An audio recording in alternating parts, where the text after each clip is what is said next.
Welcome to Scoop on Notre. It is Wednesday. Is Notre Dame locked into the Big Ten? The new playoff format looks like they're going to have to join in a conference. We're going to get into that. Playoff expansion, a new edge rusher could be joining the fold. A lot of stuff. We're going to take your questions. Really, really great show last night. As always, we appreciate you guys.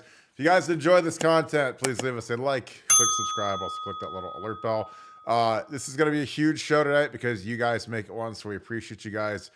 We signed up another batch of Pay It Forward members today, so thank you for those super chats. They're going to a great cause, and our numbers are swelling on our website thanks to you guys. We got some great people joining up, so thank you for taking care of our armed force members, our police officers, our first responders, our firefighters. It's been a great program, and it is really fun to get to know a lot of these people. So thank you guys for serving us. For those of you that are in those realms, we appreciate you guys. Appreciate everything you guys are doing to spread the word on this show. Our subscriber numbers are soaring. Our views are soaring. It's all because of word of mouth. So thank you guys for spreading the good word. Send this episode to your friends, your family, any Ohio State supporters that you know. Because again, this is all organic growth. We don't have a marketing agency. Me and Nevada are the marketing agency. So you guys have been awesome. So we thank you guys so much.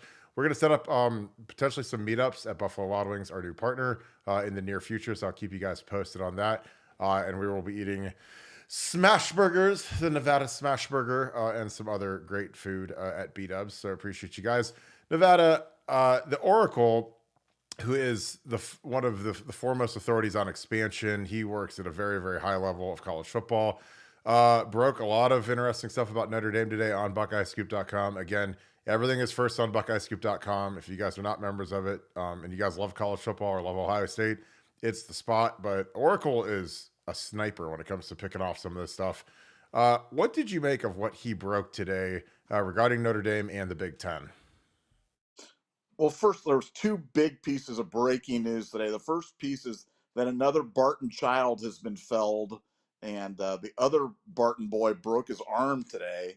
So after the lower pelvis incident, and then we got a broken arm. So all the Barton kids are in the hospitalization. So I don't know what's going on with your genetics or what's going on with your kids, but dude, you need to dial it back there, Barton, because there's not enough room in the hospital. We have to bring in that hospital ship that they had like during COVID or something like that. Oh yeah, we'll have the battleship in the middle of the old Angie to take care of my kid. Yeah, my kid fell at recess today, so we're 2 for 2, 2 weeks in a row, two lame kids. And when my wife said, "Hey, Kirky broke his arm," my only thing I can say to her is, "Well, I guess they don't make them like they used to."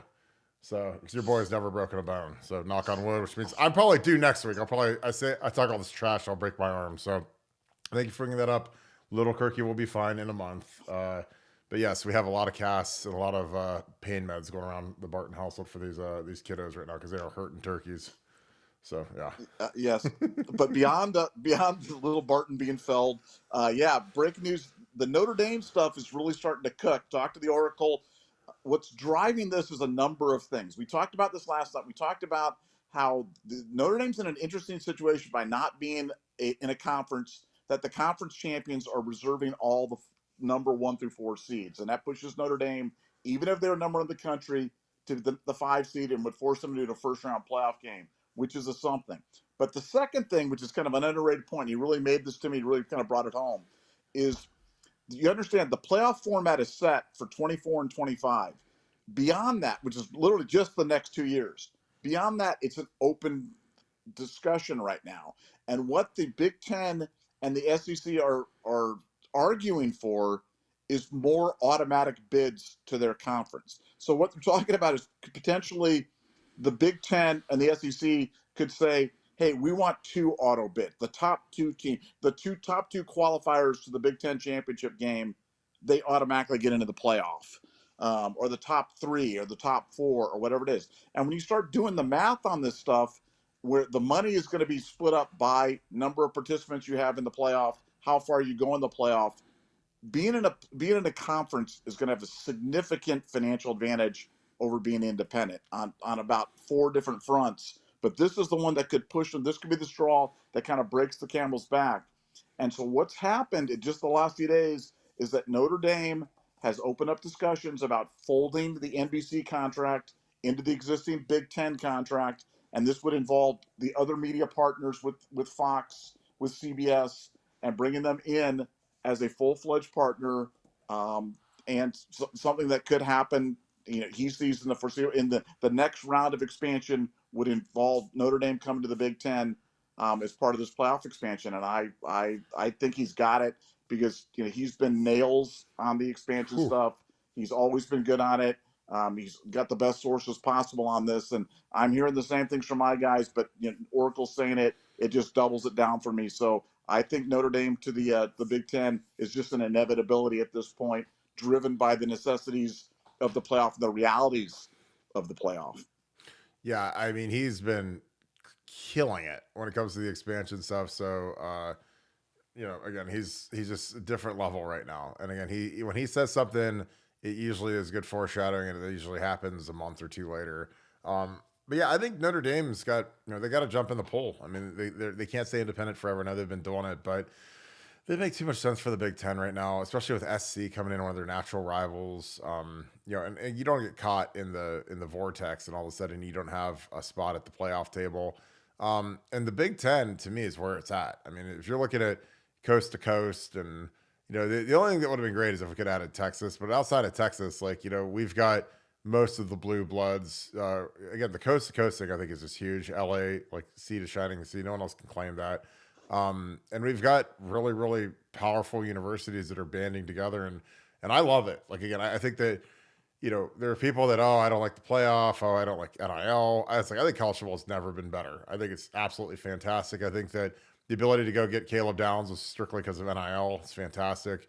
I think that the amount of great football we're going to get to watch now, because even if it's not your team, even if it's not the Ohio State Buckeyes, there's going to be big time games on that you're going to want to watch. And that first round of the playoffs, where you've got teams playing literal playoff games in their home stadiums, is just going to be out of this world exciting. And again, I just love football. I love good football. I hate these bowl games that have turned into just circus acts where 30 guys opt out, and you don't really see real teams anymore. You don't see Florida State, Georgia, like you'd expect, if it was week 10 in the regular season. You see Florida State with 35 opt-outs and Georgia with, 20 opt-outs, and nobody wants to watch that anymore.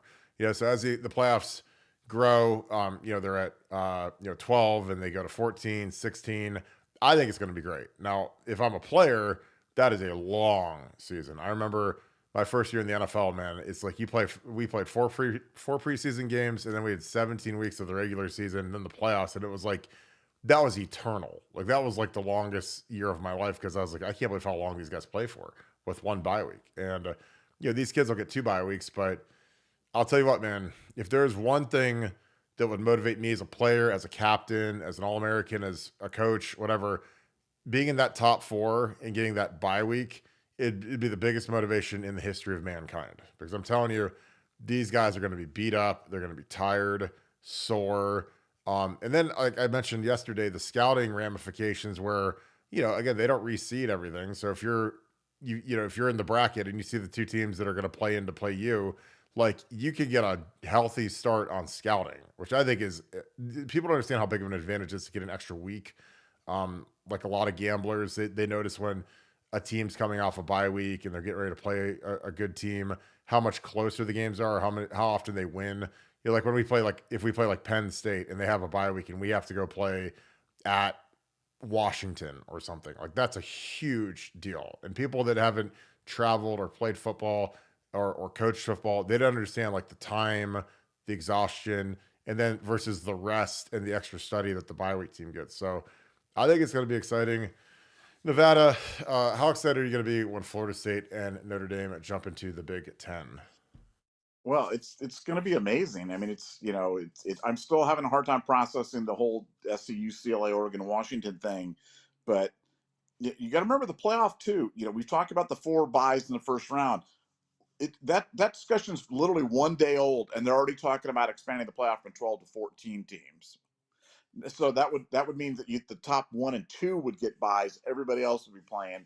I think it's inevitable that they go to 16, and that everybody plays. There wouldn't be a bye, but you'd be a 1-16 type of matchup, kind of David and Goliath type of game. So, which again means that everybody be in 4 playoff games plus a conference championship game plus a rivalry game. So, um, but again, as the Big Ten and the SEC gobble up these playoff spots, man, you do not want to be in Notre Dame's position. I mean, Notre Dame is No. going to be in there.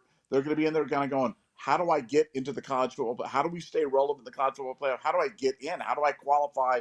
Heaven forbid, how do I give myself the best chance to win? If I knew that my team was so severely disadvantaged that I couldn't get a top seed because not having a conference affiliation, I mean, I would reconsider, and I think that's the reality. I mean, put the economic stuff aside. When you're going to like on the field of play, you're disadvantaging your team to a huge degree. Man, I think that's really what's going to carry the day. Especially like I said, there was a proposal put forth by the Big Ten, and the SEC, that they both get 4 spots. That was something that was put in there. So you'd have half the teams instead of 16-team playoff coming from the Big Ten or the SEC.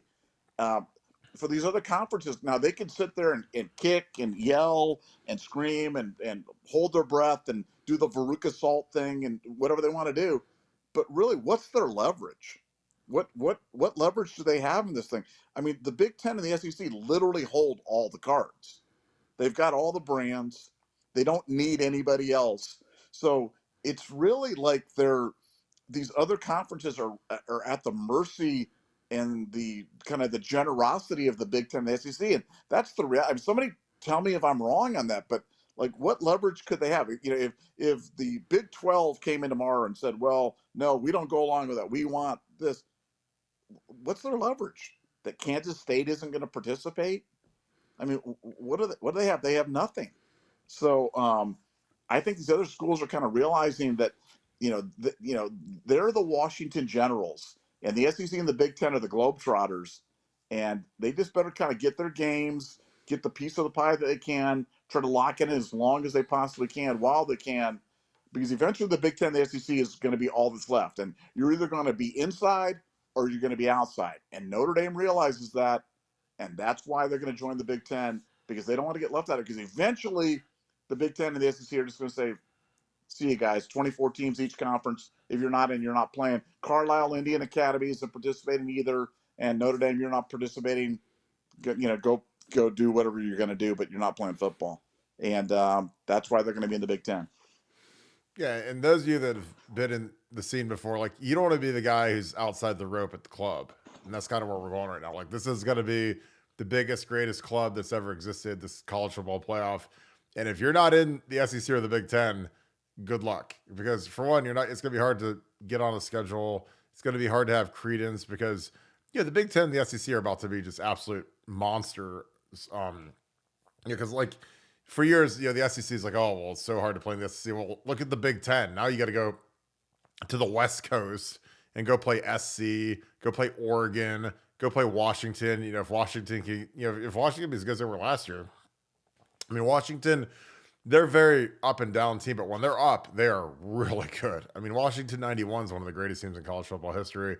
But like, they're up this year, and they made the playoffs with Chris Peterson when they had Ross, the guy that ran the 4.18 40 at the combine. The Bengals took them, and there's years where they're really, really good. And so, and playing out there, it's hard because, again, the thing you have to factor into when you're playing those games is you've got like a 6-hour plane ride to get there, or 5 hours, 5.5 hours, whatever it is. But like, I did that, and we didn't play a great Washington team, but they had Jake Locker, who was a first-round quarterback, and it's exhausting to go out there. You usually have to go out a day early, so your schedule gets all screwed up.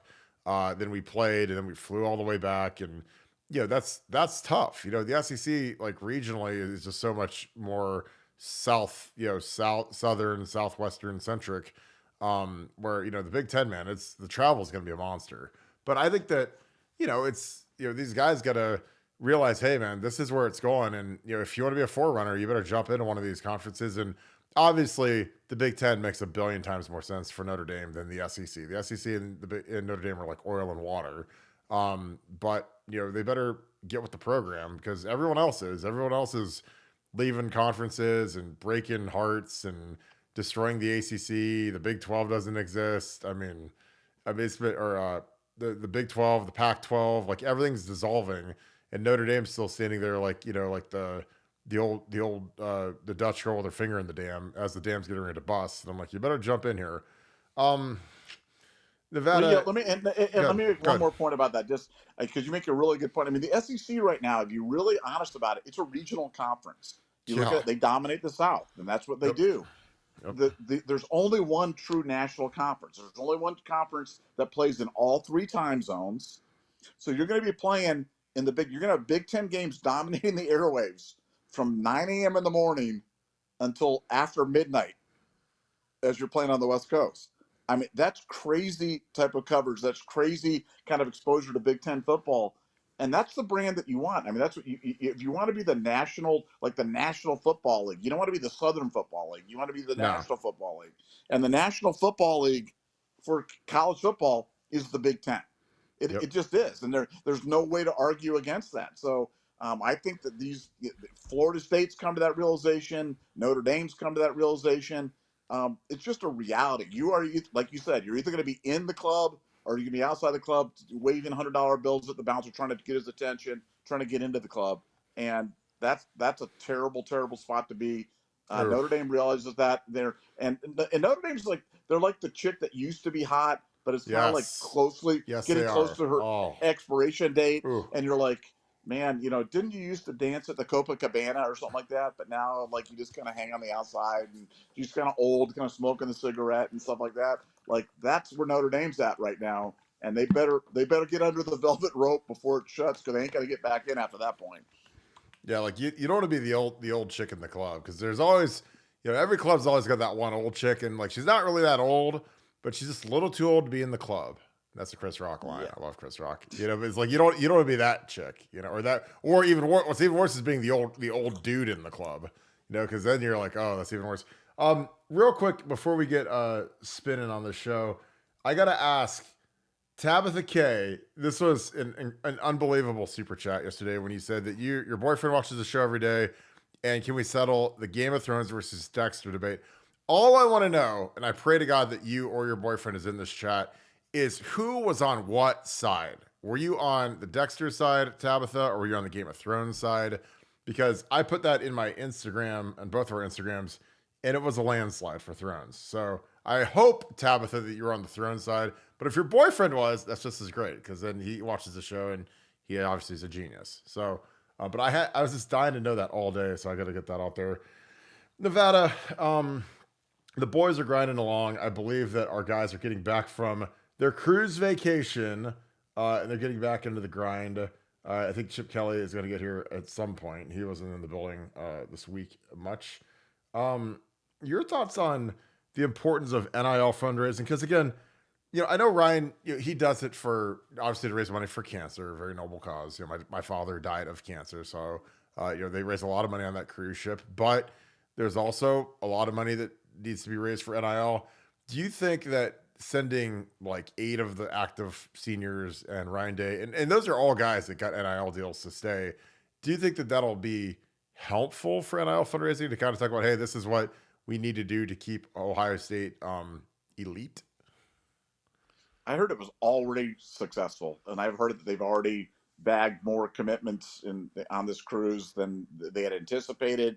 I think it's basically it's like a floating ATM right now when you have those guys on there. It's a captive audience of Buckeye fanatics with big money, because that cruise is not cheap.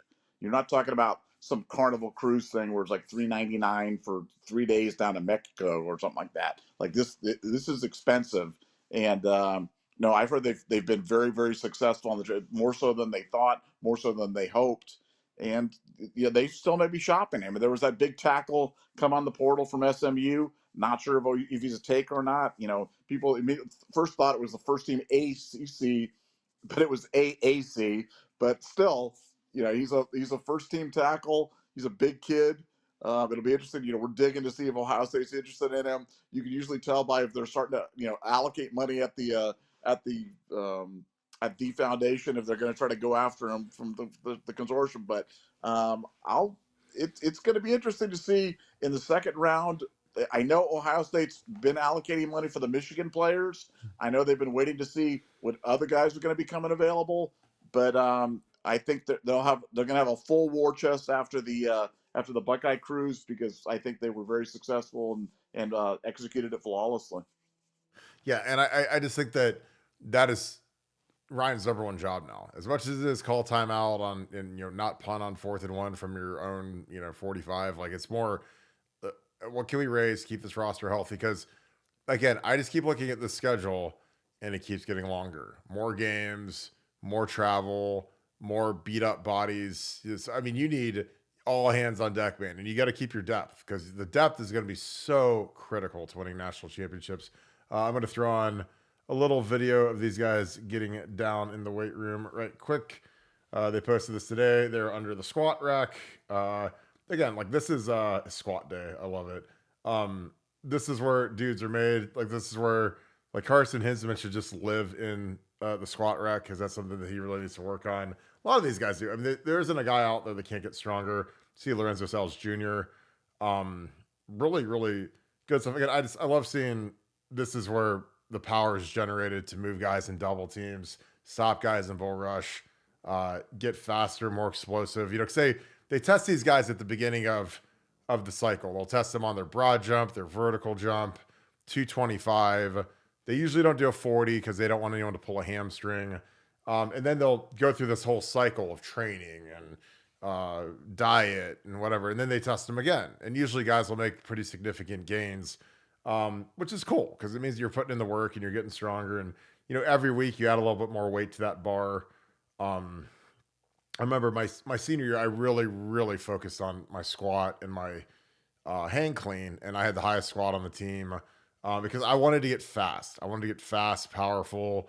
It wasn't like that was a focus, in the previous years, but I really wanted to expand my power, and it was the best thing I ever did because I ended up running a 4.9, and it was all because I put a lot of weight on the squat bar and developed it. And you can't get strong doing leg press and leg extensions and leg curls. Like you got to get under the squat rack and put that bar on and load it up, and it's tough, but.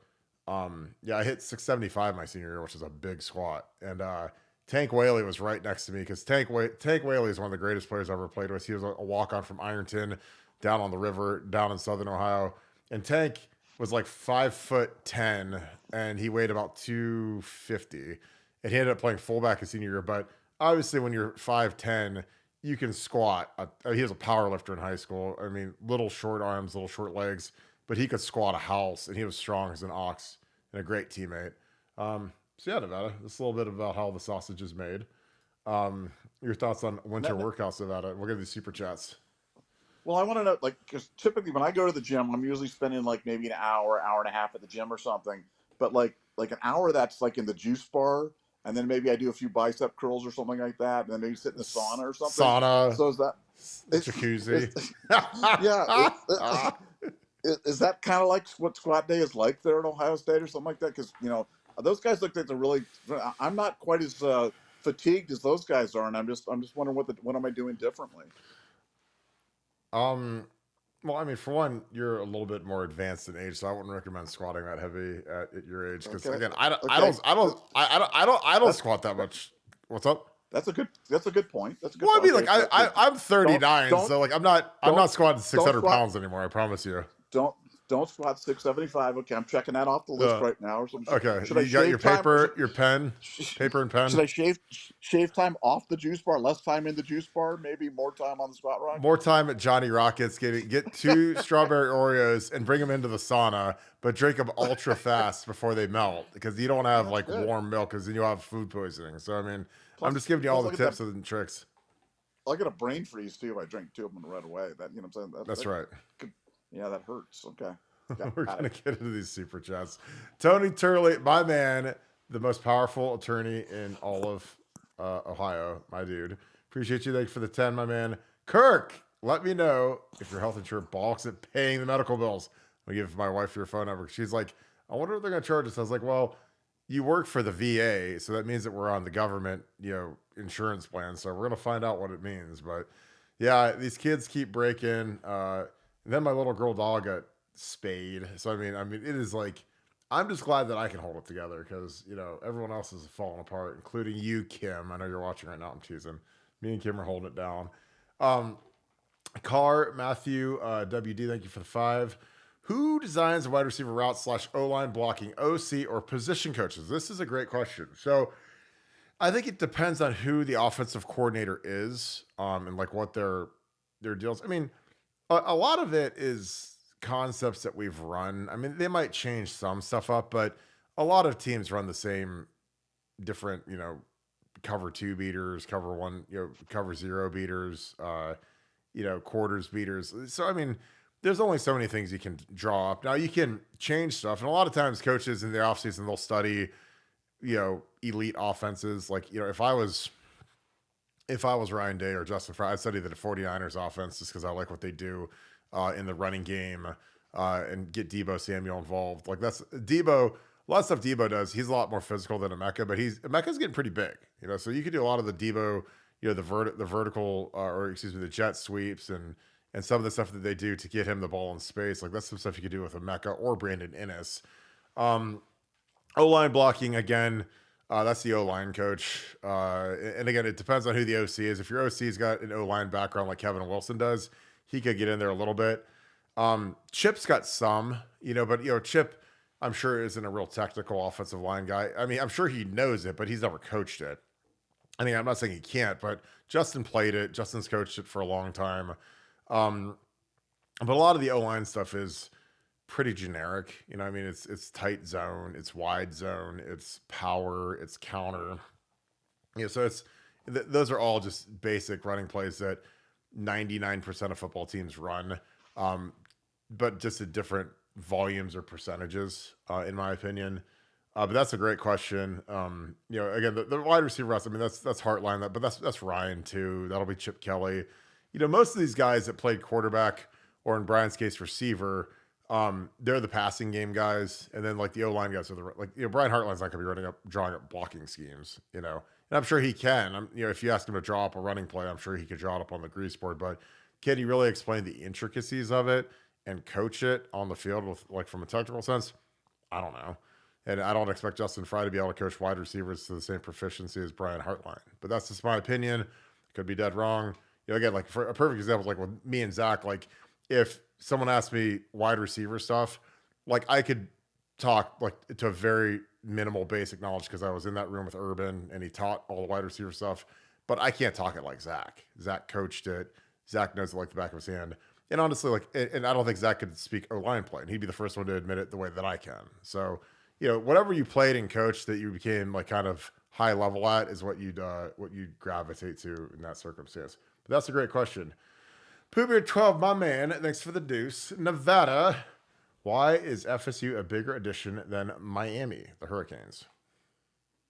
Well, I think FSU is just a better brand right now. I mean, basically for the broadcast networks, it's the dynamics completely changed. It used to be they were looking for cable markets because cable's how they reached. Now with streaming, there's really no such thing as you can't get the games in your market. You just get it as part of a streaming package. So they're really looking for brands. Who are the best national brands? And Florida State just has a bigger national presence than Miami. It didn't used to be that way, but right now that's the way it is with Florida State. And Florida State fits the profile academically, fits the profile from Research One standpoint. And Miami's good in that as well. But from a broadcast perspective, Florida State's just more desirable. Now, not as desirable as Notre Dame, but more desirable than, say, a UVA or a Georgia Tech or something like that. And I think Miami's just right behind Florida State, but I think they're a notch below. No, I just think Miami, like you said, they have no brand right now. I mean, again, it's a lot of bad decisions combined, between the program. And this will sound really stupid, but the program switching to Adidas was just really dumb. There's a reason why Michigan went to Adidas for a few years, and then they switched right back to now they're Jordan, which is a part of Nike. I think that kills a little bit of your cachet in recruiting. Kids don't want to wear Adidas; they want to wear Nike. The stadium off campus, and it's a small school. Like it's a small private school. It's a really good school to get into. The funny thing is, I think some people that aren't familiar with how good of a private school Miami is, they think of the U and Benny Blades and Michael Irvin and double middle finger salutes and camouflage getting off the plane. That's not like what Miami really is. But that's the brand of because of the football team.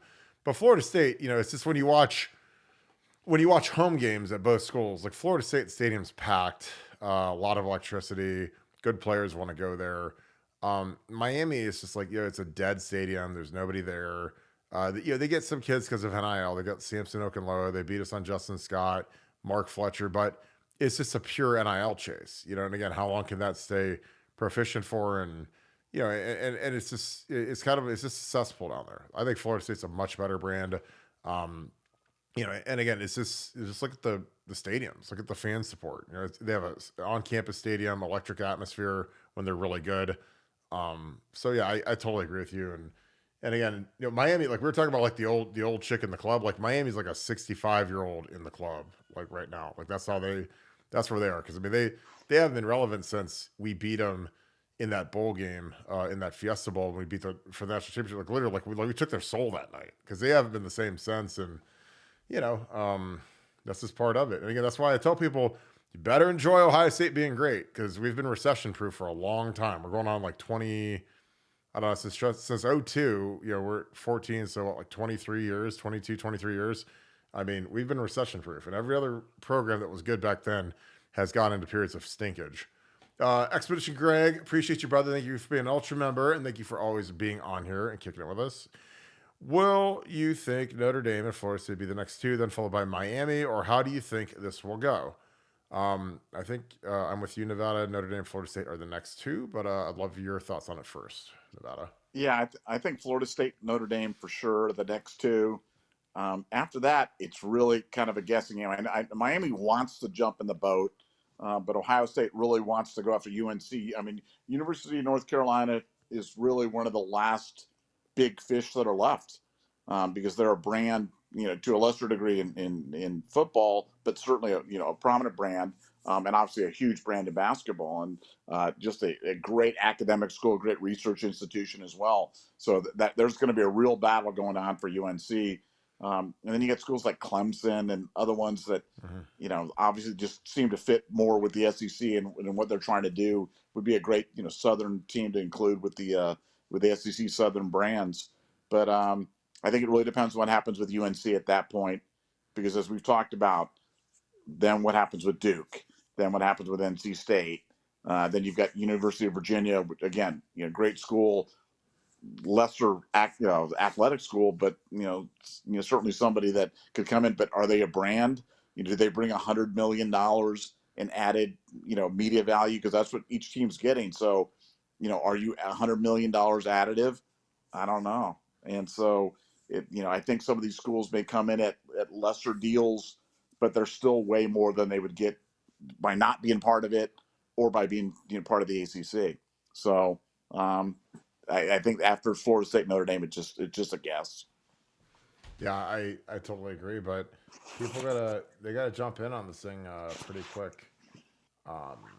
Don Schaefer, thank you for the 20. Appreciate you, my man. You guys roll. Appreciate you. Again, I say it every show, and the guys and gals that watch this that are smart, believe me, this is a big show because you guys make it one. You guys show up. You guys bring the heat. Great questions. Great participation.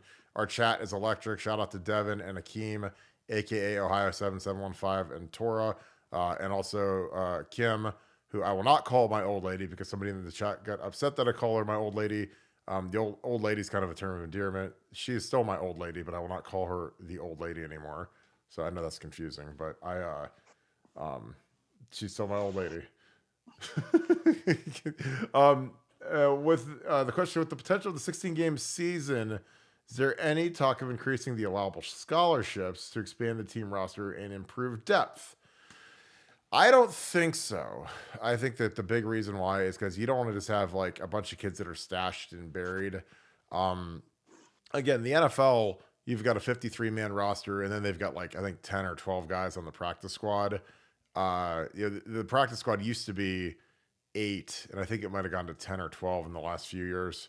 And plus they expanded eligibility where anybody can sign for practice squad. Like when I played, only young guys could sign for it.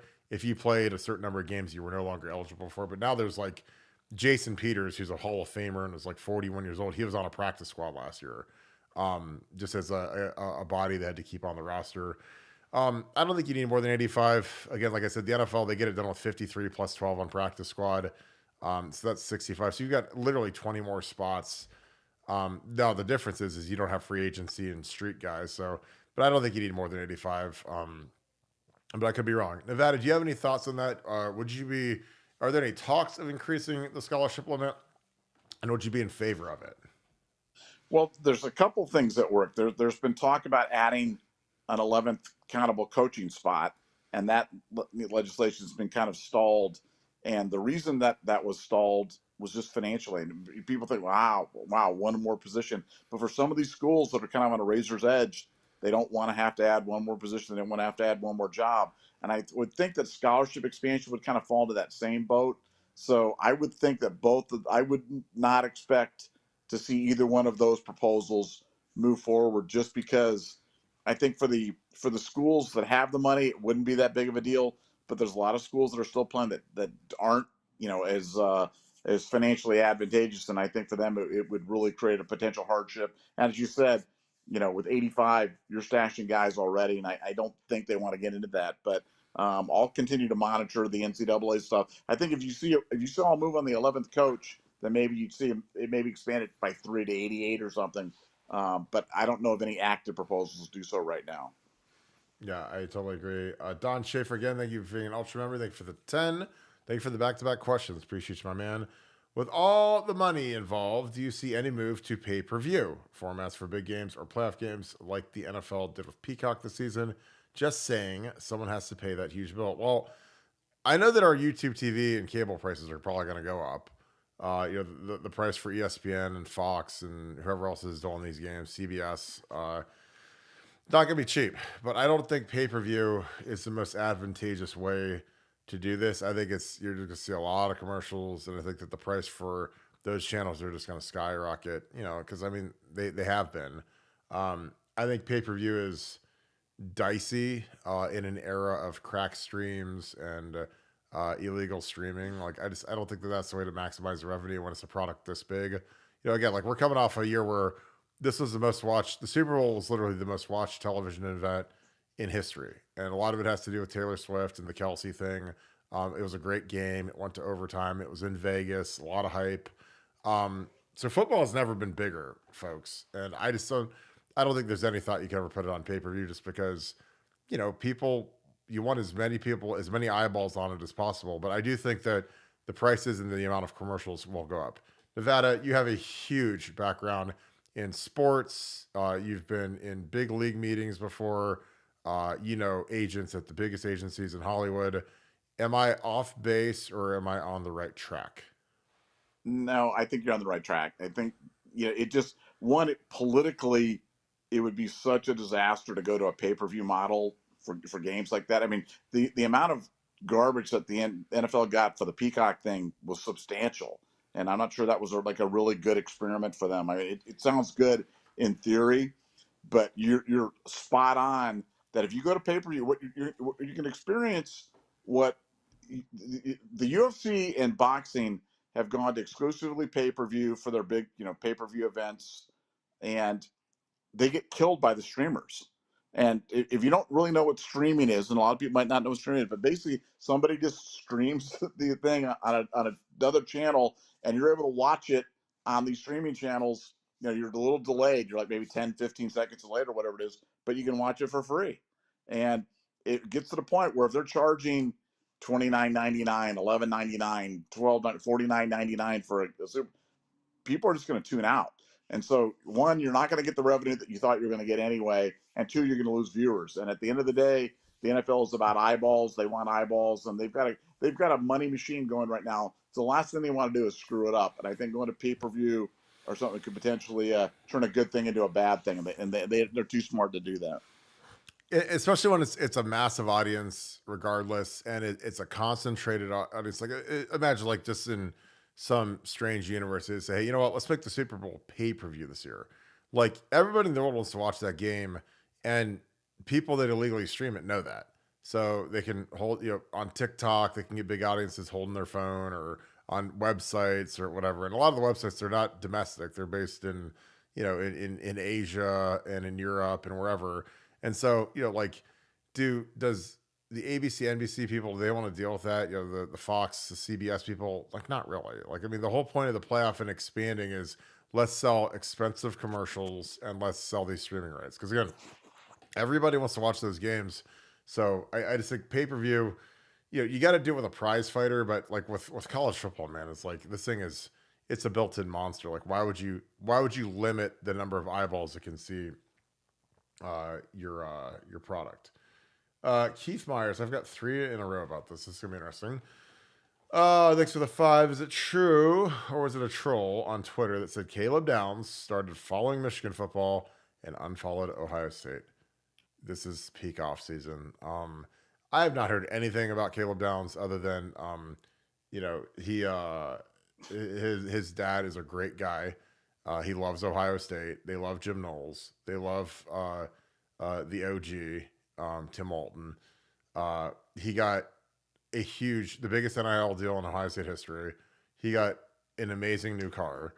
He got, you know, a really nice apartment. And he has been really great inside the team, and he was at workouts like today. So I don't know if he accidentally followed Michigan or if he did it or if it's a troll, but you know, I think sometimes these people like to shake you guys up. Mello, the same. I'll give you the deuce. What's up with Caleb's down? Is there a problem? I would be shocked because, you know, again, and I'm gonna go VP of hype. What's the noise on Downs leaving? You know, this is a guy that literally, I mean, God, what's he been here for a month? You know, and he's gotten the greatest NIL deal that we've ever given out. His dad's an NFL guy. He's a smart guy, really smart guy. His brother's in Indy. I think it's just all rumors and stupidity. You know, Twitter, textbook Twitter trolling. You know, he followed this or unfollowed this or whatever. But I haven't heard anything on Caleb Downs. Nevada, all smoke. It's all smoke. No, it's really not. I mean, Caleb Downs has said that he wants to go to a program that's going to be under NCAA probation for the next few years. And that the high pressure, win the national championship, play around great players of Ohio State things, it's just not for him. You didn't see that? Yeah, he came out and said that. And so, yeah, he's going to Michigan. And it's sad, but that's, you know, I mean, he was big loss. I had high hopes for him this year. But, you know, I mean, go blue, man.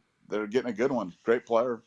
Going to be there. And, I mean, come on, where did this come from? Some like TikTok guy with like 5 followers or something like that.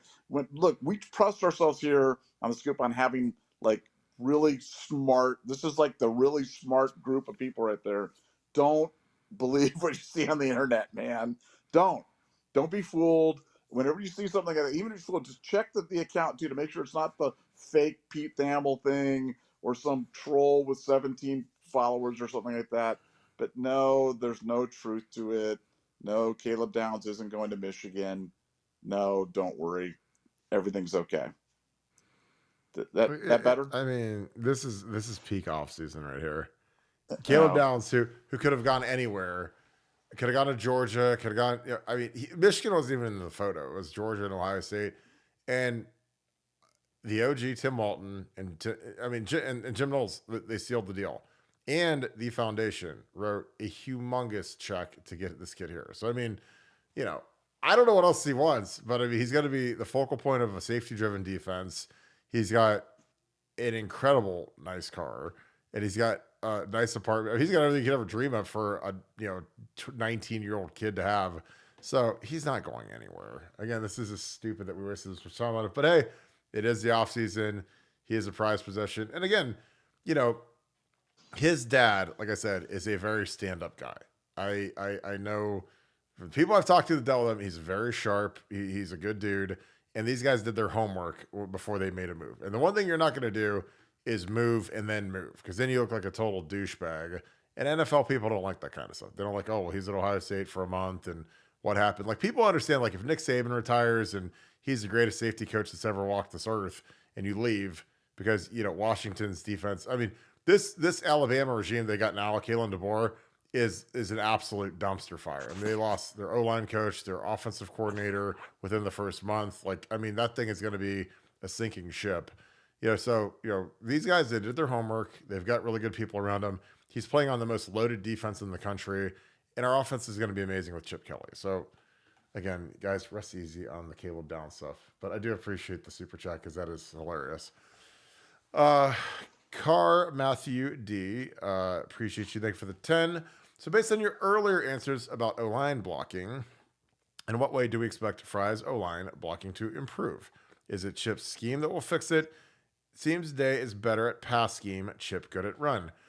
Well, I think that the guys, for one, they need to just get, they just need to settle in and just, play better. Again, it's only so much scheme as much as it is execution. Because I could draw a play up on the grease board with my little marker and say, this guy's going to do this, and this guy's going to do this. This guy's going to pull here, and you guys can be like, wow, that's going to look really good. But I think that we have to be more physical at the point of attack at our combination blocks. A combination block is a double team block. So when you've got a guard and a tackle working up to a linebacker, which is what a double team is, we have to be better at moving those guys. There are times where guys would leave too early and we wouldn't get enough push. I don't think that we're physical enough at the point of attack. And again, this is not me being a hater. I love our offensive line. I want these kids to all be first team All-Americans and all get trees after the season. That'd be amazing. But the things that we need to do, frankly, I think they need to play harder. I don't think they play very hard because they don't finish blocks. So a lot of it's not, people get obsessed with, ooh, the scheme stinks. I'm like, no, the guys need to block guys better. And again, some of these guys are young. Like Carson Hinsman was a redshirt freshman, 19-year-old out there playing against grown men that are 23 years old, in Michigan's case, where they get these 6-year guys and 5th-year guys. Like, that's really hard to do.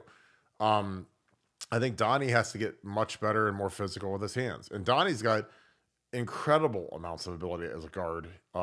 Maybe the most talented guard I've seen, but he doesn't play like it. He doesn't play as a dominant force, and he should be because he's strong as an ox. He's really smart and he's super athletic. But technically, his demeanor and his technical proficiency with his hands isn't where it needs to be because he gets pushed around by guys that shouldn't push a guy like Donnie around. And again, that's coaching. That's why they call you coach, just because you got to go get that out of him. Right tackle is going to be a dice roll between George Fitzpatrick, Tigre Tishkabola, Luke Montgomery, Zen Mikulski. I mean, those guys are all going to get at bats over there. And again, they're going to be going against monsters. They're going against JT and Jack, and that's two guys that are throwing like 99-mile-an-hour fastballs, and you got to step in and step up to the plate and hit it out of the park. So, but I think it's mostly technical stuff on the line. Like again, our double teams weren't great, and our guys, they're just not physical. They're not finishers. And again, it's not like something where you have to say, oh, you're born nasty. You're not like, no, like finishing blocks is just a mentality. That's not. You don't have to be a big meanie to finish blocks. Now, I was psychotic, so that's different when I was on the field. So obviously, I wanted to bury guys and embarrass them. And Orlando was the same way. When I talked to Orlando, we kind of shared that. Now, that's where me and Orlando's comparisons ends because obviously Orlando's 1,000 times better than I ever was. But it is what it is. Chip's run scheme is very good. I've been watching a lot of UCLA film at night, and again, I love the stuff that he does. And I think that the line that we have is going to be much better than the UCLA lines that he's had the last 2 years. And our running backs are light years better than even when he had Zach Carbonet. I think he'd have been our number 3 guy, and he was a second-round pick to the Seahawks. But I think that Trey Henderson and Quinshawn are both guys I would take over Carbonet. And frankly, Will Howard he might not be as top-end athletic as DTR, Dorian Thompson-Robinson, but he could be as good, if not better. Again, he's not going to outrun that guy, but he's got a cannon and he's bigger, which is good in cold weather games. Ryan is more of a pass guy. Again, most quarterbacks that become coordinators, they are passing game first guys. They don't really care about the running game. And I think that Chip's the guy that likes to run the football. Again, I talked to one of the smartest coaches in the history of football about Chip Kelly, and he says he loves to run the football. And that's something that it's his calling card. So that'll be good for us. Nevada, your thoughts on the blocking, the scheme, Chip Kelly's scheme.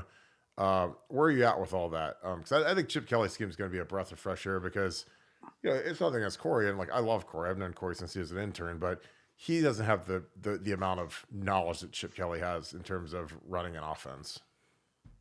Yeah, I this is one of our rare areas of disagreement. I think scheme's everything for the offensive line, and I think we've been hampered the last few years by immobile or unwilling to run quarterbacks, not presenting viable constraints, too many loser plays. Because I watch UCLA, and I watch them a lot. Season ticket holder, been to a lot of games. Run the ball up and down the field with guys that wouldn't sniff the Ohio State starting lineup. So I know how effective the running game gets when you have a triple option, when you've got a running quarterback, when you guys get not allow the defense to kind of tee off on your guys. So it'll be interesting to watch the offensive line this year under the Chip Kelly scheme, because I think you're going to see the same guys and you're going to see magically different results. Even if their hand technique isn't perfect, even if their double team blocks aren't perfect, I think the Chip Kelly scheme of putting guys in the right place and stressing the defense is going to be amazing to watch. Because, like I said, UCLA was so proficient at running the football, and they're literally stuff. I don't think they had any 4 stars on their offense line. I think they're all like 3-star kids, just a bunch of nobodies, and they ran it really well. They ran it pretty much at will. So I think with Ohio State, with our talent, I think it's going to be lights out. So I can't wait. Yeah, and again, like, it's funny we have back-to-back disagreements, but this isn't like, this is just like from my experience. I don't think we're going to see the same guys, because I think Jimmy Sims is going to take a big step, in my opinion, just Well, because he's been in the system for. It's the same players though. I'm just saying it's the same. It's Yeah, the same guys. And I know they're a year older and they're a year stronger and they're a year more but experienced. but But that's it's like, that's man, that's that's gargantuan though. It's yeah, no, I gargantuan, understand. you know. But they've been running under a system where literally it's gargantuan when you run zone read and the quarterback never keeps the ball. Well, Never no, keeps the ball. no, I know Like, that's just stupid.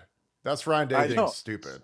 So I mean, like, I'm Yeah. not going to So argue. Like, that's not an argument. Like, I mean, I totally agree. yeah. Like, we run zone read, and again, if you're going to run a run play like that, and you never going to pull it, then just block the backside defensive end so he doesn't kill the running back every Exactly. time. But again, Exactly. but for some reason, like, we refuse to do that because, again, I totally agree. That was stupid. That was really dumb. And again, I got sick of watching it because eventually, again, D coordinators are going to say, hey, don't even honor that keep or honor that read option look, because they never have the quarterback keep it, no matter what the look is. And again, that's part of, I think that Ryan treats these quarterbacks like they're made of porcelain, and I think that the quarterbacks are soft, and so they didn't want to run because they don't want to get a boo boo. And again, and we had a really good. I mean, CJ could run. I mean, we watched him together. When we were watching games, we'd be texting back and forth. We watch him running for touchdowns and watch him scramble and go get that green grass. Like I always talk about, he'd go run, get 12 yards and get a first down and slide and not take a hit. And I'm like, wow, it's amazing. Could you imagine what that would have done for our offense?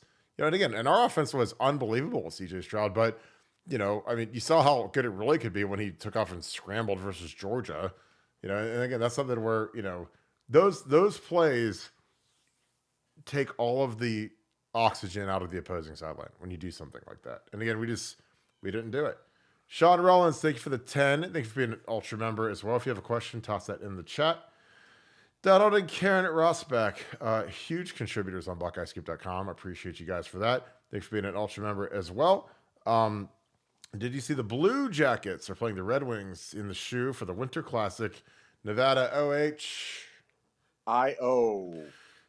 Well, I mean, it's about time.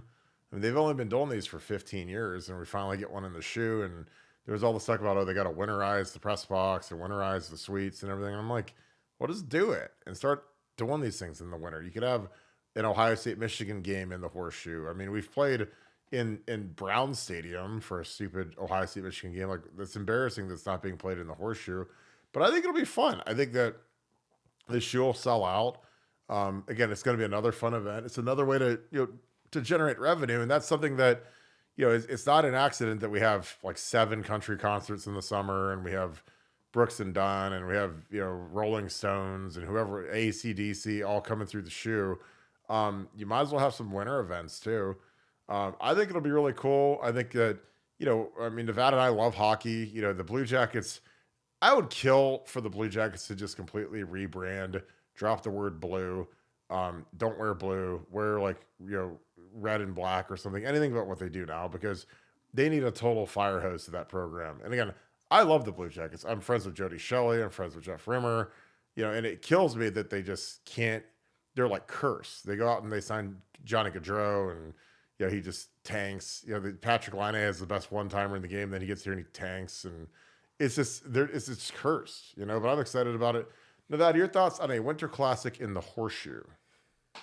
I think it's going to be amazing. You know, been No, part of these games in stadiums before, and they're always a lot of fun. And the Horseshoe it'll be amazing.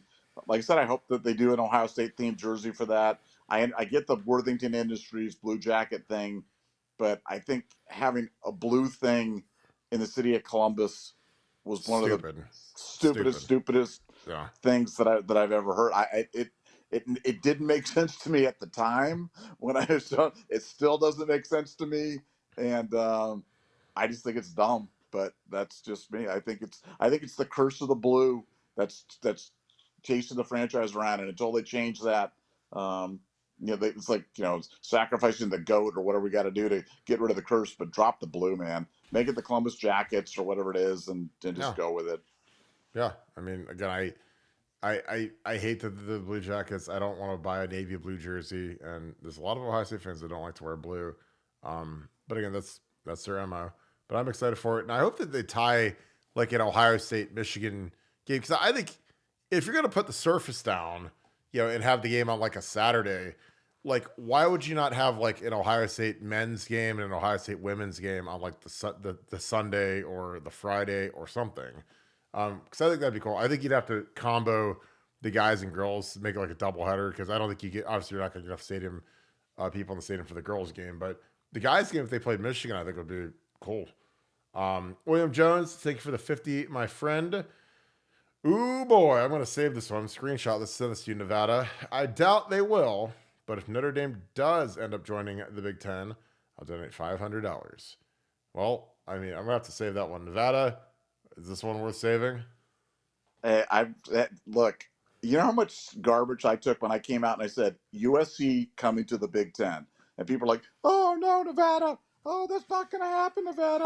I'll give you $500. That's going to happen, Nevada!" And like, you know what happened? USC came to the Big Ten, and I'm still waiting to collect. So I Oh appreciate it. God. I appreciate the gesture. Like, you gotta understand, I'm from Las Vegas, so I pay all my debts. Ah. People are like, "Oh no, Michigan players are coming to Ohio State in the portal." No, then Joey Velasquez. Oh, well, he doesn't count.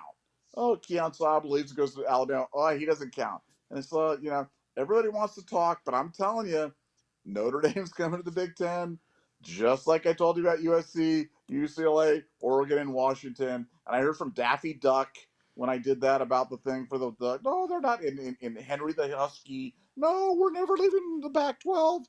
Hey, I'm telling you, Notre Dame to the Big Ten. I'll look forward to your $500. Thank you. Way to go, pay it forward, buddy.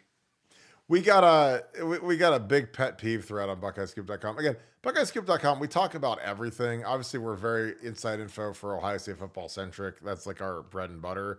But we have a lot of personality and a lot of flavor and a lot of spice on the board. It's always hilarious to read some of these threads. But like, Nevada, do you have a bigger pet peeve than somebody that makes a bet and you shake on it in good faith and then you win it and then they don't pay? No, that for me, again, I'm from Las Vegas, so that's like the biggest, like, there's nothing worse than it. If you make a bet, you got my kids learned that lesson really young. We make a bet, and then I make them go get the money and pay me, and they learned that at like 5. They learned that in the Nevadabuck household. If you make a bet, Dad will always pay, but if you lose, you're paying too. So yeah, there's nothing that I hate worse than people that want to make a bet and then don't step up and pay it when it goes against them. Yeah, that's a bad one. Daddy, I swear, I know that Santa Claus is real. Daddy, Santa Claus is real. And then you take Funky to like the mall and you like punch out the mall Santa and take his hat off and his beard and say, he's not real. My little kid's like, he's like, Keon Sabb's not leaving Michigan, Dad. I'm like, he's leaving. He's leaving. He's gonna. No, he's not. I'll bet you. And I'm like, okay, I'm telling you, he's leaving. And he left. It was massive. Joey Velasquez doesn't count. Michigan Ohio State transfer, like the second time in history. Just count. pay me my money. It's like Stewie and Family Guy. Let's go. No regrets. Scoop Ultra, Nevadabuck, you're being summoned like Godzilla out of the oceans in Tokyo. Nevadabuck, please give one of your speeches on hating Michigan. I had a day and I need to hear it. Thank you. Let's go. No regrets. Thanks for being an ultra member. And the 5, Nevada. Do you have a hating Michigan speech in you? Well, I just look. I don't want them to ever be happy. I don't want them to ever be good. I don't want them to ever be. I don't want them to have a moment of any type of glee. The fact that they've had any happiness at any point in their life, um, for me, is kind of personally reprehensible. I don't like the team. I don't like the colors. I don't like their arena. I don't like their stadium. I don't like anything about it. I don't like any of their sports. And there's nothing about Michigan that I find attractive. When they talk about the Michigan education, I always find that laughable. Like these players are going there to get the great Michigan education. I find that kind of laughable. So no, I just hate everything about them. And people that wanted to be good, but Kirk Barton is one of my best friends, maybe my best friend in the whole world, and him wanting to Michigan to be good is one of my big disappointments. It's like one of my big disappointments in life is that he wants a good Michigan. That along with his Orlando Pace slander. But for me, I don't ever want them to be good. I want them to be 0-11 when we play them, and then I want them to lose 100-0. And I don't want to. I don't want to say I don't want to bring bad karma, but I cannot dislike them enough. That's where I'm at. That's where you're at. And Orlando Pace was the greatest offensive lineman ever played Ohio State. I'm dying on that hill. Oh wow! Look at you putting yourself out there, big, Yeah, major, yes, exactly. major. No, I believe in you, Orlando, man. Don't believe the hate, man. I love you, Orlando. Yeah, what's your next big one? Jessica Alba's pretty. She was very pretty. She's kind of cute. Very pretty. She's worth $1 billion. Yes. Very, very, very pretty. that makes her exponentially more pretty. She could be the old lady in the club because she owns the club. Oh yeah. You want to do a little London Merit? It's kind of like a London Bridge. London Merit, kid out of IMG. This guy is. I watched his film before the show. And this guy is a monster defensive end. Love watching his tape. He's hot to trot for Ohio State. A guy that is likely going to camp up here. Big time edge rusher. 6'3". Surprised he's only weighing at 235 because he looks a little bit more stout. So I'm gonna get his film cranked up. Nevada, for as much as Larry Johnson is like dead and floating in the middle of the ocean like what people make him out to be, he sure is getting a lot of really good defensive ends. What are your thoughts on that? Well, look now. We've got Brian Hartline, who's the ace recruiter. One of the best recruiters, if not the best recruiter in college football right now. We've got Tim Walton, who's on just a ridiculous tear. And obviously Larry Johnson's the OG of defensive recruiting. But now you got James Laurinaitis now, who may be as good as any of them in terms of recruiting. So I expect this just to be the first of many, many defensive recruits that come flocking to the Ohio State. I mean, you've got the Brian Hartline of defensive recruiting now on your staff, and he's hitting it hard. So I think while we're seeing this and while we're amazed, we're seeing like this monster out of IMG, it's not going to be the last one, man, because now we've, Ryan talked about prioritizing recruiting and recruiting acumen as something he wanted to just have a staff of killer recruiters. Well, he's got it. And so, this kid's good, but he's not going to be the last one, man, because Ohio State's on a war path right now, and they're taking no prisoners. Yeah, and again, this doesn't strike me as great competition. Like here, you got Mark Pantoni's playing center here. It looks like so snap, dead, no chance. You can't get beat any faster than this. So this is like, obviously, he's listed at 6'3", 235. So for him to be playing like nose guard, and if he's only 6'3" and only 235, this guy's got to be like a $185 playing center. So that's Pantoni in there, getting ran over, getting trucked. And again, that's nothing. It's not slander, but I mean, when you see a little tiny guy out there, it's like Mark Pantoni playing center and getting thrashed. But the kid's disruptive. He makes a lot of plays in the backfield. Really, really quick.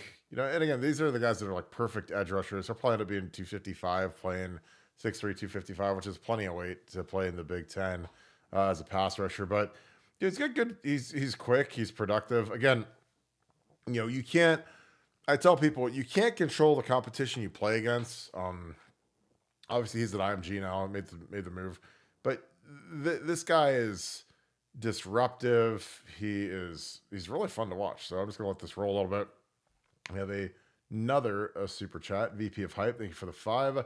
Hot take: there are no more than 2 to 3 good movies about college football. The program, Rudy. That's all I got. Please weigh in. Ooh. Nevada, are there more than 2 to 3 good movies about college football? The program, Rudy. What's the one about the walk-on dude from Arkansas? Like Higher or something like that? Yeah, I saw that one. That was good. Yeah, there's a number great. of It's called Greater. Greater. Yeah. Yeah, that was actually a pretty good movie. You know what? The most accurate movie, that's my favorite college football movie, in my opinion, is The Blind Side. It's a very accurate story, very well done, very eloquent, very much. They found Michael Moore like laying next to a dumpster in the hood, and they said, "You know what? You need to come to this big house and live with us, and and we will take care of you." And he just so happens to be like, a first round pick tackle, and they happen to be Ole Miss donors. That was when Nevadabuck coined the quote adoption era of SEC recruiting, where instead of being a booster, you can just legally adopt the kid, and then you can give him everything you want. So go out and adopt. I mean, if I didn't have my kids breaking their arms and legs every single week, I'd be adopting a bunch of 6'7" left tackles so they could come play at Ohio State legally. But you don't have to do that anymore with the NIL. Nevada, Blindside, exceptionally accurate college football film, correct? Yeah, except for all the relevant parts. All of it. Yeah. No, I mean I liked. Now this is a college football movie, but it was kind of like going to the Friday Night Lights high school football. I enjoyed that a lot. I like I like All the Right Moves with Tom Cruise back in the day. That when he played for Ampipe, remember that played for Ampipe? Yeah. And the coach ran the ball, got the safety. I mean, how do you run the ball in that situation? How do you run the ball in that situation? I don't understand how you run the ball in that situation. Just take a knee. I'm looking. There's like We Are Marshall, The Express, which is the Ernie Davis story. Greater was the one I mentioned. My All American, Rudy. The program's the best one by far to me because it's just so hilarious and it's so it is so. There are parts of it that I'm like, yeah, I knew a guy that was like that guy. The guy's like, see that shoe? It says Adidas. He's like, all I gotta do is know how to read an NFL contract. Like I had teammates that were absolutely that guy. But yeah, I don't think there's a ton of good college football movies, but the Greater movie was pretty good. I mean, it was. I thought it was well done. I don't know if there's any other ones that are worth mentioning. Blindside. I mean, Blindside's not really college football. I guess it kind of was because of the recruiting aspect. So, All right. Let me see. Donald and Karen Rosbeck. 3 favorite teams. Thank you for the 5. Thanks for being an Ultra member, and thank you for being on BuckeyeScoop.com. 3 favorite teams: 1, Ohio State; 2, whoever plays Michigan; 3, whoever beats Michigan. Nevada, OH. IO. Nevada, who are your 3 favorite college football teams? Honestly, I mean it's Ohio State, obviously, and then UCLA, and if I had to pick a third team, that's tough. I'd have to really think about that. I'm trying to think about somebody who's kind of non-threatening, but that I like. I mean, I like Boise State when they were kind of cooking. I always liked their team. Always thought that they got the most out of their players and had a good squad right there. Like Liberty for some of the same reasons right there. I don't know if I have a third. I know you're Ohio State first, Michigan second. Who's your third? Michigan again. Michigan again. 1 Ohio State, then 2 Michigan. Michigan's 2 and 3 for me. So I love Michigan. You do have two boys, and you have a third boy. You can send them all to Michigan or something like that. Like Michigan. Oh, Michigan. I can't wait. I can't wait. That'll be the best. They'll say, you know what, you guys are all going to Michigan. You're gonna be big bad Wolverines. You're gonna run out and you're gonna jump and you're gonna touch that sign and you're gonna like it. You Um, sleep. What if they were sleeper agents and they went there and they actually tore down the sign when they did and they pulled off their jerseys? Now, that'd be the long con. If you did that, you'd be like a legend, man. Send your kids there to Michigan and then have them tear down the sign. that would be kind of fire. It was kind of like when TJ Downing, TJ Downing's my teammate. His dad played at Michigan, and it was real interesting. Like he used to always wear his Michigan Letterman coat to the game, but he'd wear TJ's Ohio State jersey underneath of it. So like when we'd run out, he'd like rip it open like the Incredible Hulk, and it was that was always kind of funny. Big Walt Downing, my dude. Tina Butera, what was the Devin Brown smoke about today? His long poem post hinting at anything. Hashtag go Bucks. Well, Tina, just because I try to do the best I can on the show, I dug this thing up. I'm not going to read this whole entire thing because it's got too many words and I'll get a headache. Um, but yeah, something about if you can keep your head about you. So if you guys want to pause the show and read it, you can. I don't know. This is kind of the time of year where he posted a burning boats thing. He's got the poem up today. I don't know what it means, but whatever. It is really, really long. But yeah, I just think that he's got a big spring ahead of him. They brought in a guy to replace him. He's got to figure out if he can beat him out. And if not, it wouldn't surprise me if he ends up out west with Corey Dennis at Utah. So I don't know. Seems like that would make sense. I mean, given where he's from in Arizona, but he's got a chance to win the job. And again, I'm not just saying that from a BS deal because I think that they're gonna want to have a real competition between Devin and Will. I think Devin has mentally he has an edge. Now, obviously, Ryan went out and got Will because he wasn't thrilled with what he saw in the room last year. But Devin has been in the playbook for 2 years now. Will's been in it for 2 months, or a month and a half, whatever it is. So it's gonna be really interesting to see how it goes down. But if I'm Devin, I'm not giving this thing up without a fight. I mean, he's got teammates, he's got relationships, he knows how powerful this offense can be. So I don't know. Some kids like to post this kind of stuff and get everybody all shook up for whatever reason, but it just kind of is what it is. Nevada, anything on the ultra long poem that Devin wrote or posted?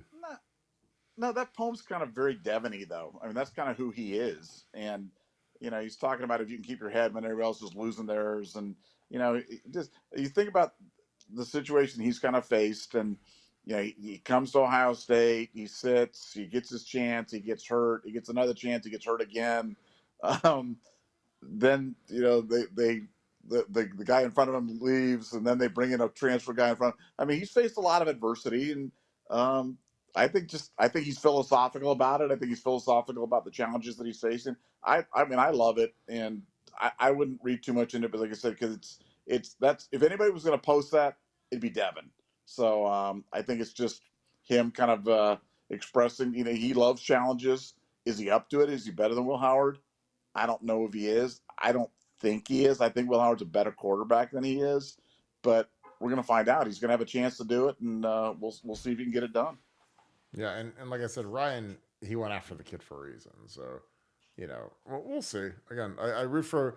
All I know is that whoever wins the competition is going to be really good, and they'll probably be top three-ish preseason Heisman contender. Obviously, I think Quinn Ewers is going to be first. The kid from Georgia, Ewers and the kid from Georgia, Carson Beck, are going to be 1, 2, and then I think Ohio State's quarterback will be 3. Todd Schmieder, appreciate you. Thank you for the 5. I completely agree with Nevada about shoot again. Grew up in Toledo, currently live in Temecula, California, the home of Dan Henderson, Hendo. Went to OSU in the 90s during the Cooper era.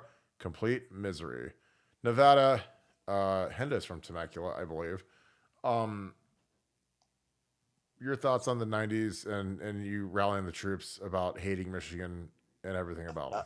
Well, first of all, I want to call it Temecula because my sister used to live there in Temecula, and I used to own the baseball team in Lake Elsinore, which is right up the street from Temecula. Lake Elsinore Storm brought it out there to the Temecula Valley. Love Temecula. I used to drive through Temecula when there was like nobody there. Like you go through and now it's like the center of Maine and Maine. There's like so much people, so many people, so much development. But when we brought the Storm out there was not much. But I'm Temecula proud for sure.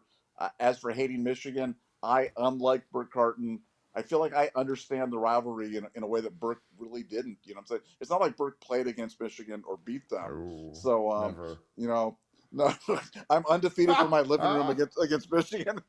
I never had to play in the cold or the rain or anything else like that. But I do hate them. So I just find their arrogance. You know, it's like some teams you lose to, and you're like, wow, we lost to them, but at least their fans aren't like the worst people in the world. But the Michigan people really are the worst, most delusional fan base in the world. They think their school's so great when it's really not. They think their girls are so hot when they're really not. They think their program's squeaky clean when they're the dirtiest. Think about the two biggest scandals in all of college basketball and college football history. One was the Fab Five, and second was the Stallions thing, and they were both at Michigan. So that's your legacy, boys. Can't stand those guys. Yeah, they are total douchebags. I'm telling you, like that is the thing about Michigan fans, man, is they are so obnoxious and so stupid. And again, it's like they're as pompous as Notre Dame, but Notre Dame just hasn't been relevant in a long time. You know, Michigan's obviously the defending national champions, but I hate Notre Dame's got good fans. For any of the Ohio State fans that went to the Notre Dame game, tell me in the chat if you didn't have a good time. Those are good fans, and those are good people. I mean, I may not like Notre Dame, and Lou Holtz screaming and getting in the thing, whatever. But they got good fans, and they put on a good show. When you go there, it's always been very welcoming type of situation. But I'd love to hear people's experience on going to Notre Dame. Well, I think they're douchebags. So there's my experience. I grew up with Notre Dame.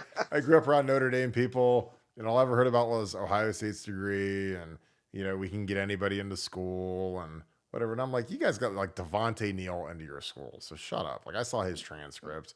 You guys, I mean, it's like people are like, oh, we only get in, Copernicus' son and kids from St. Ignatius. So I'm like, dude, some of those guys that you guys get in, like Ishaq Williams, like, I mean, I've literally seen their transcripts. Dude, Kirk, Gene Smith got into Notre Dame. It's your boy, your buddy. That's my guy. That's the sign bandit right now. Gene Smith, the guy that got pulled out of the game for Rudy Rudiger. That was Gene Smith. That's little known fact. Little known factoid. Oh my God, did that really happen? Yes, Gene Smith was replaced by Rudy Rudiger for his one play. Yeah, I'm telling you, it was Gene Smith that went off the field for Rudy Rudiger. I think that's an urban legend. That's not. I'm not kidding you. I'm not kidding you. Go check it out. That happened. I don't think there's anything to check out. I'm just surprised Gene. I'm surprised Gene got in the game with that big dumpy body. I'd have been launching him. I'd have launched him into outer space. Like, Jesus, man. All right, Nevada. I think we could wrap this thing up before we go completely off the rails.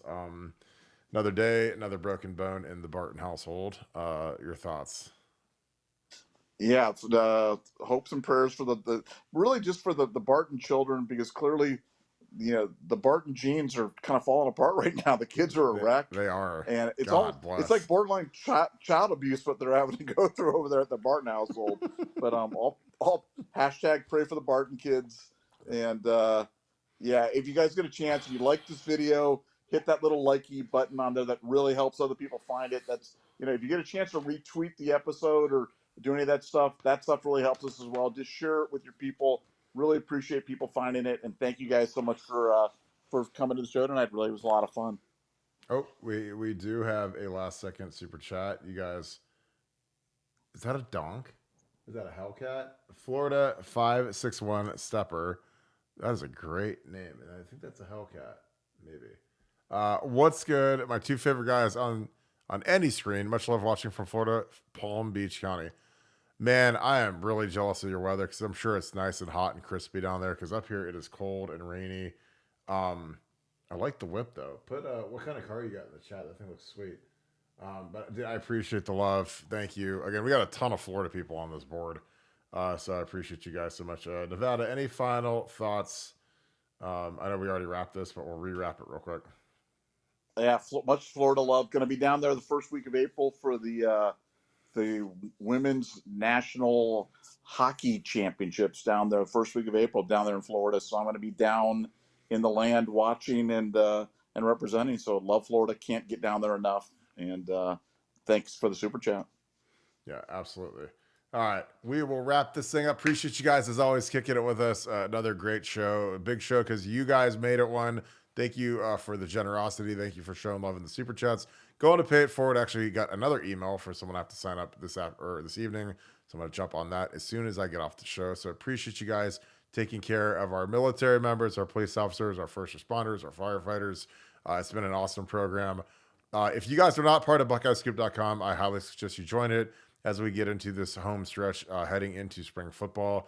We're getting a ton of updates, ton of intel. We have really, really good intel coming from the Woody Hayes.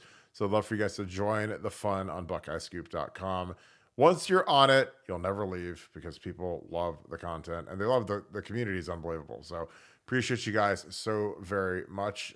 Shout out where you guys are watching from. Shout out who you guys are watching with. I love seeing the couples. I love seeing everybody that's kicking it on the show tonight. So thank you guys. As always, leave your feedback in the comments. Shout out to my Southern Ohio boys. Shout out to my Florida boys, Texas, Georgia, all my people in Ohio, all over the state. Appreciate you guys so much. We start doing some get-togethers, some meetups. We'll invite you guys too. Hopefully you guys show up and have a good time. With that being said, thank you so much, Buckeye Nation. And thank you, Scoop family. See you guys tomorrow at 7. You guys have a great night. Go Bucks.